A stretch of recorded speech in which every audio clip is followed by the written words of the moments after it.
Third number का question है ये, ठीक है। थर्ड नंबर का क्वेश्चन चालू करेंगे हम।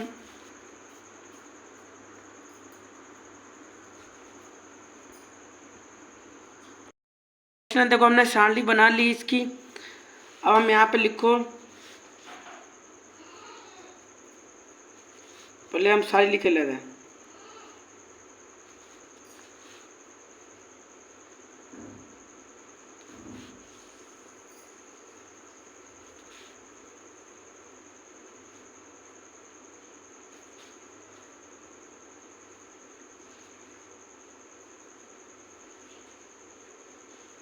ठीक है,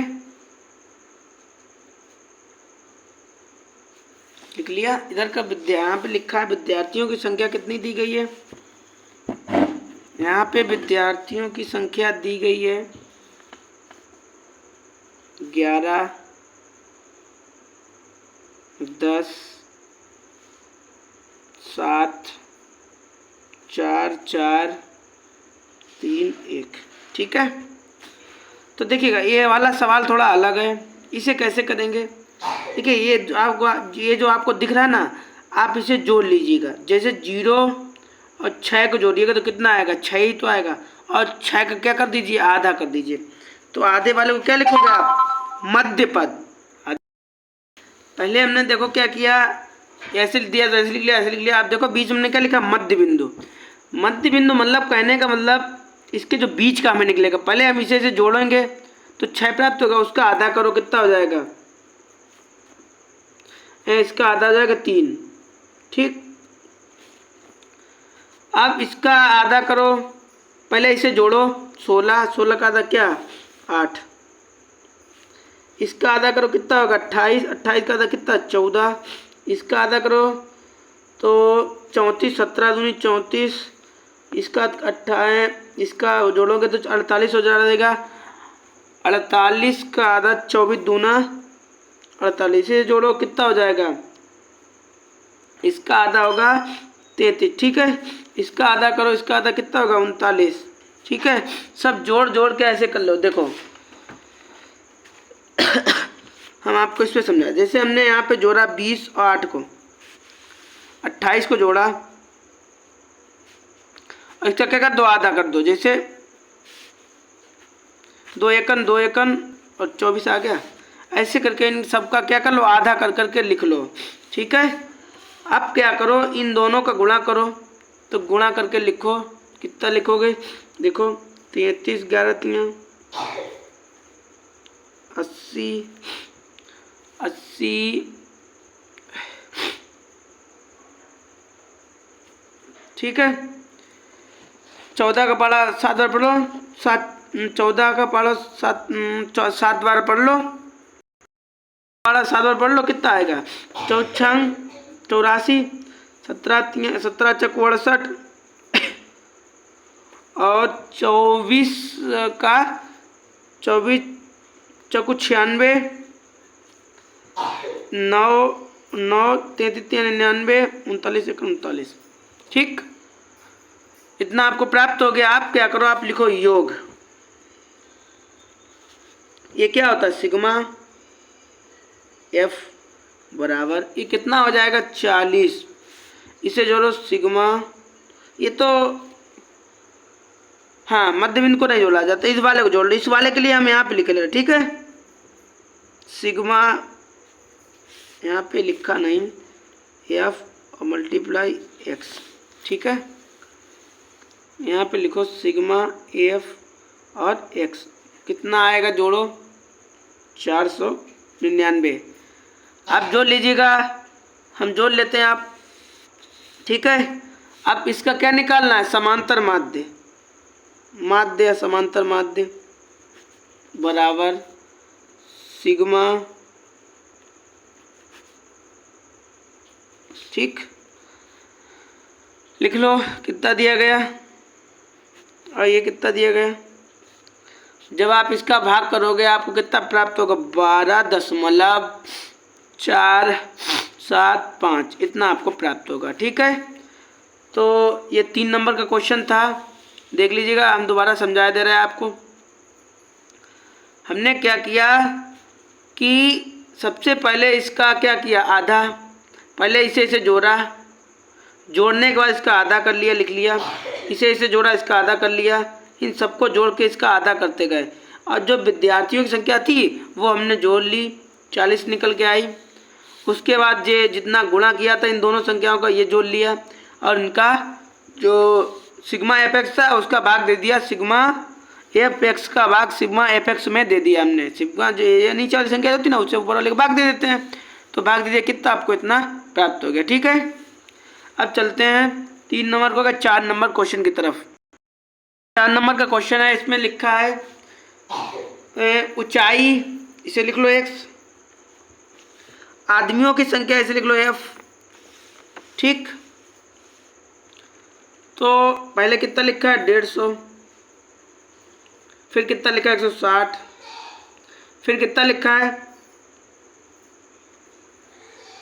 58, फिर कितना लिखा है 55, 100, फिर कितना लिखा है 164, फिर कितना लिखा है 168। ठीक है, और इधर कितना लिखा है 10, 14, 8, 15, 7, 16। अब इन क्या करो, इन दोनों का गुणा कर लो, इसका गुणा करो, तो देखो गुणा करके हम लिखते जाएंगे 15 जो 0। ठीक है, इसका गुणा करो,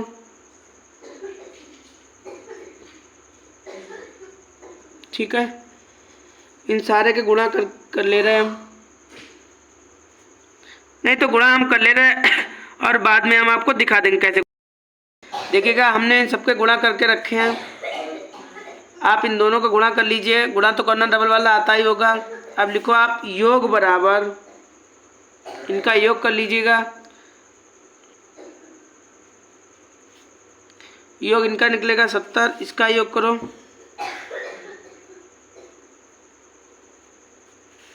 कितना निकलेगा 11, 16 और 5।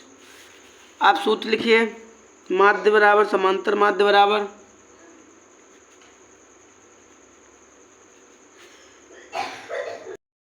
देखो हमने फॉर्मूला लिख लिया। अब हम क्या कर रहे हैं, इसका मान रख रहे हैं 11, 16 और 5, इसका भाग देना है 70 में।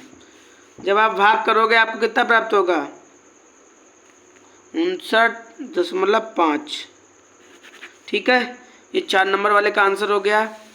बेटा गुणा है, गुणा भाग आप कर लेते होंगे, गुणा भाग अच्छे से करना, बस गुणा में ही भाग, गुणा में गलती ना हो आपकी, बस आपका आंसर निकल आएगा। ठीक है, 5 नंबर की जब तक हम सारणी बनाए ले रहे हैं, 5 नंबर का आपको अभी समझा रहे हैं। देखो 5 नंबर का है क्वेश्चन, यहाँ पे लिखा है x, यहाँ पे लिखा है f। x का मान लिखा है 12,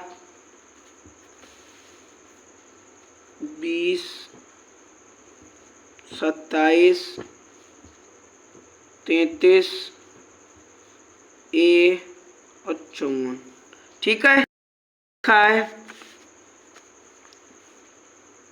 8, 16,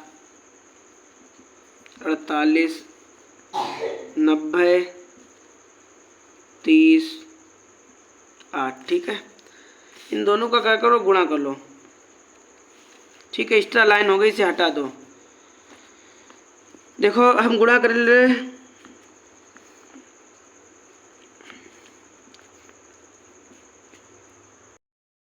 हमने देखो गुणा सारे का कर लिया। अब यहाँ पे हम क्या करेंगे, योग करेंगे। ठीक है, तो योग हमारा हो जाएगा, ये यहाँ पे लिखो, पहले लिख लो योग, नहीं पहले सिग्मा, ये हो जाएगा 200। ठीक, ये कितना होगा, ठीक है, यह हो जाएगा 51, 14 प्लस 30 है। इस सवाल में उन्होंने कहा ए का मान ज्ञात कीजिए, बंटन का माध्यम 31.87 है, दशमलव वाली संख्या एक एक पढ़ी जाती है। ठीक है, तो आप लिखिएगा इसका क्या, समांतर माध्य।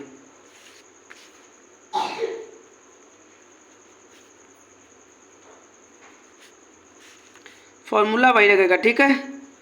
चाहे ए का मान पूछे चाहे एक्स का मान पूछे। इसका मान कितना है 31.87, 51, 14, 30 से अपान में इसके अपान बंद कर लो, इसका इधर गुणा कर लो और इसका इधर गुणा कर लो, ठीक। तो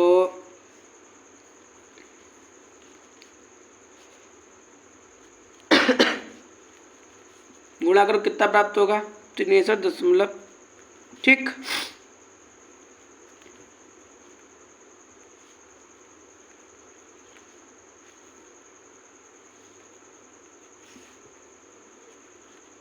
घटाओ कितना आएगा 1260 अपान 3।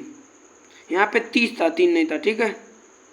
यहाँ पे देखो लिखा था, यहाँ पे लिखा था, देखो 30 से लिखा है,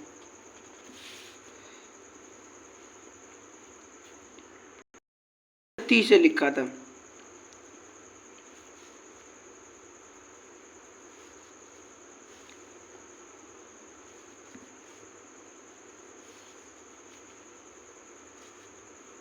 ए बराबर भाग दे दो कितना आएगा 42।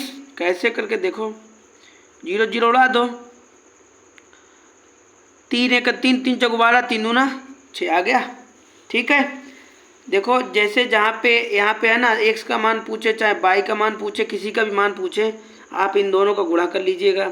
इस वाली कॉलम को मतलब जो गुणा करते वो वाली f के मान को जोड़ लीजिएगा और बस वही सूत्र लगा दिएगा। समांतर माध्य आपका दे रखा है, ये लिख लो, इसका मान लिख लो और इसका fx का मान लिख लो और fx का मान लिख लिया और सिग्मा f का मान लिख लो, इधर मल्टीप्लाई गुणा कर दो और बस चर को चर की तरफ, अचर को चर की तरफ ले जाइएगा। बस यहाँ पे जो है बटे में ले जाइएगा, बस आपका ए का मान है वो एक्स का मान हो, कुछ ही किसी का भी मान हो निकल आएगा, ठीक है।